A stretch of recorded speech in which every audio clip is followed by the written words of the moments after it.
Hello, fellow traders. 'Tis I, the Rumpled One, coming to you on Friday, June the 25th, the year's 2021. Let's talk trading. It's time for the weekly wrap up. These videos are for educational purposes only. Your results may differ from mine. So let's take a week. Let's take a look at what's happened this week. One open gap did not fill, and that was on the Euro New Zealand. So hopefully, nobody out there was trading it, or if you did, I don't even know if there was an opportunity to take profit. So hopefully nobody got stuck with that one. But the rest of them, I hope everybody definitely profited. As you can see here on the week, we've pulled we're pulled 98 pips away from the open to the upside, 101 pips away from the weekly high, and 115 pips away from the weekly bottom. And as you can see, these numbers are moving around because we're still live. And look, we're right at the 3,900 level. As far as the opening range for the week, as you can see, we broke out of it twice to the upside on Tuesday and Wednesday. Thursday dived in, and Friday failed to get back out. You know, it's interesting. This time next week, we're going to be at NFP. This month really seemed to fly by. For the year, 256, 255 above the open. Month, 307 pips below the open. 97 pips up for the week, and for the day, we're down pip. So it's just basically up and down here. You can see on the multimeter right now, all red except for the weekly. No inside bar action. We might have one today, if so long as we can stay above 138.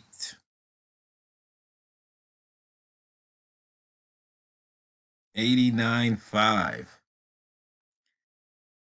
Otherwise, we'll have an inside bar forming on the daily. Let's see, as far as the week goes, no inside bar. As far as the month goes, no, actually, it's an outside bar on the month. Range, only 44 pips today. I guess after the big explosion there on Monday,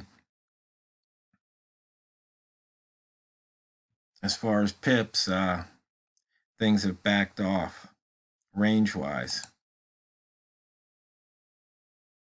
As you can see here, we are crisscrossing that daily open almost every hour to pass. Let's see, 1, 2, 3, 4, 5, 6, 7, 8, 9 hours just crisscrossing that open. So anybody trading a daily open crossover with the H1 candle color, it looks like it was profitable.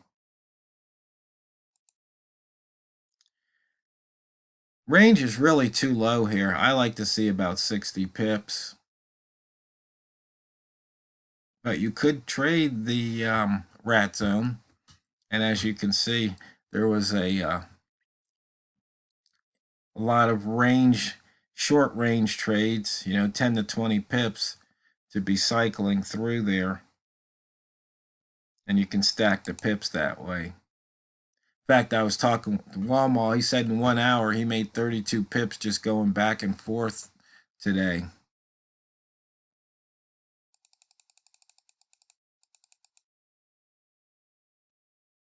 We took out that daily pivot.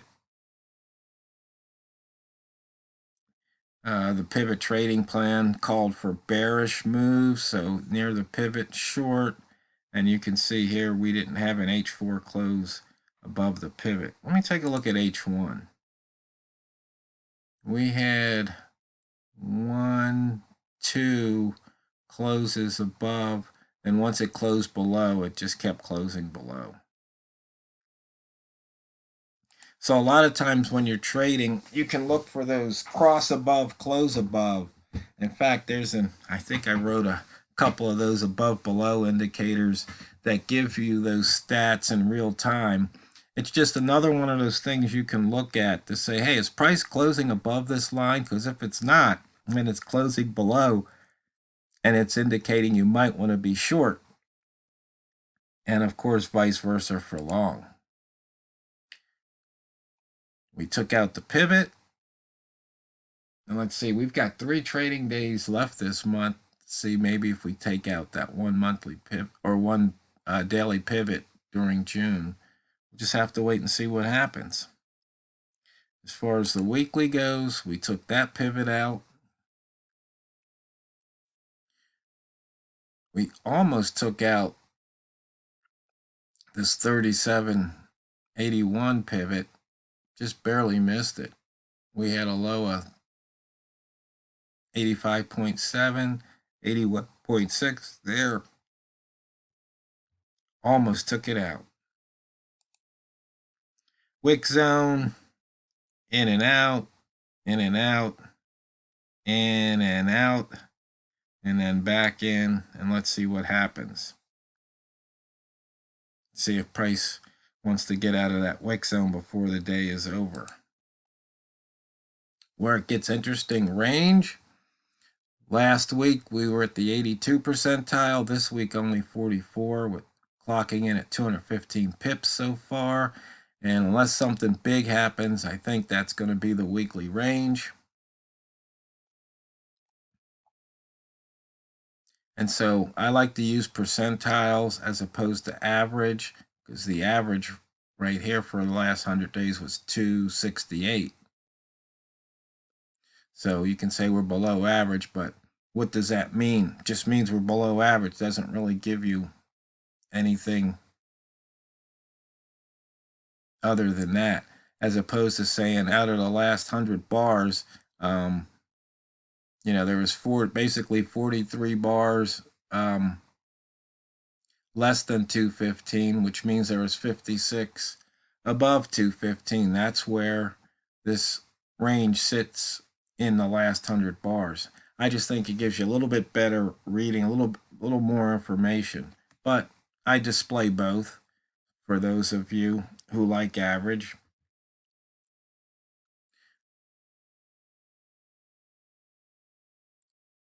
High minus previous high. We didn't break out, so that's negative. We did break out of the previous low by 9 pips. It was only at the 60 percentile. So what that's telling me is that those breakouts to the bottom, they're not that big.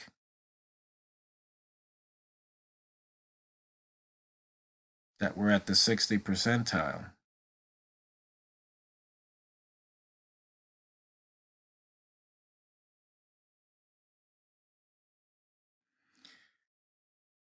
High minus close for you rat traders right now 105, and close minus low for you rat traders we're at 110. So I think I mentioned that last week about, or earlier in the week, looking at when we're looking at the charts, to notice where price is on the daily, weekly, monthly, and if those rat zones are, if it's making that monthly high or monthly low and weekly high, weekly low, then those are the rat zones are there too.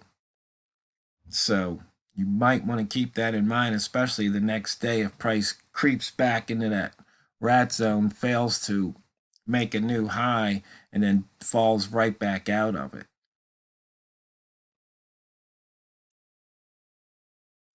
And let's see, we can switch over here. If you're wondering why sometimes I'll have the multimeter switch here, or sometimes I'll have the buttons down there to switch, sometimes I have none, so I have to switch time frames this way. And just because of how much screen real estate I have. Because usually I'll have this indicator over here, but since I've got 10 instances of the smart ranges to show all this on one chart, I just didn't have any room for it. I could have put it over here, the multimeter, but that I just don't usually do that. So looking here, the monthly range, once again, 3 days left in the month. 462 is at the 39 percentile, with the average being 545. And yeah, just in case you guys are wondering, see, it's the smart ranges indicator. I've got it up there a bunch of times. I've got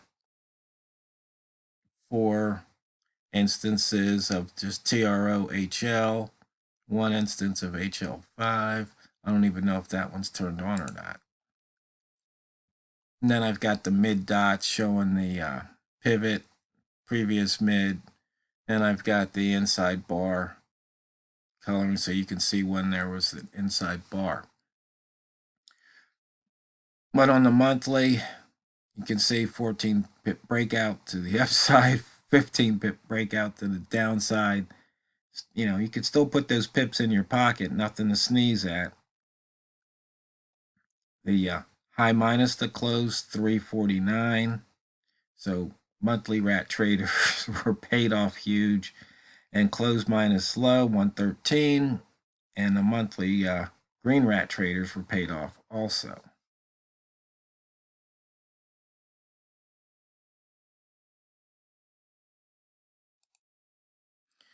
And getting back to just today, price action with the Walmart lines. You can see once again trading with the H1 candle color. And, you know, I know there's a couple people struggling or they just don't get it. Once again, maybe this method isn't your cup of tea. You know, it's more of a hands-on, in the moment. Let's take our profit. Some people go, well, why not write an EA? Well, in fact, Walmart and I were talking about it, but there's so many nuances, and he alludes to it a lot. You know, it's just screen time. It's looking left a lot. And, you know, when we talk about looking left, maybe you look at a 1 minute chart here and you go, okay, we had a cross below 3,900. We attempted to break through and we failed and we pushed back. So here we have another opportunity this hour. And you can see right here, we tried breaking through once. So maybe we'll go for a second break here, see what happens, and you take your chances. You can see we went all the way down to 93.9 here with that 3 ball. And maybe if you switch over to the 5 minute chart, you can see we had a 3 ball here, so we've got a higher low. So then maybe you take the chance. You can see there's a bunch of congestion here. But maybe you just go ahead and you take that chance, because what is trading? It's taking a chance. And so maybe you go, well, what do I think is more likely to happen? I could say I'll target 10 pips to the north, and I'll target 10 pips to the south. Or maybe I'll just only target, say, 8 pips to the south if it breaks the previous H1 low. And then you sit back and you wait. Or maybe you put the trade on, turn off your trading platform, and come back in a couple of hours to see what happened. I mean, of course, in the EA, you could definitely implement the Walmart's money management, you know, the 1051, and just see what happens. But in fact, I think I'm going to work on an indicator. I'm going to call it look left, and it'll basically either, I'm not really sure how I'm going to do it. I might make it as a multimeter where it'll say, you know, red means don't buy and green means don't sell, or something to that nature. I'm not really sure. Or I might give a count, like I do on some of the multimeters, to say how many times it hit that level. We'll just have to wait and see, because I already have the above below indicator, but we'll just have to wait. But time's running out, so have a fun and safe weekend. And just remember, it's not what you trade, it's how you trade it. So go out there and drain the banks. This is the Rumpled One, over and out.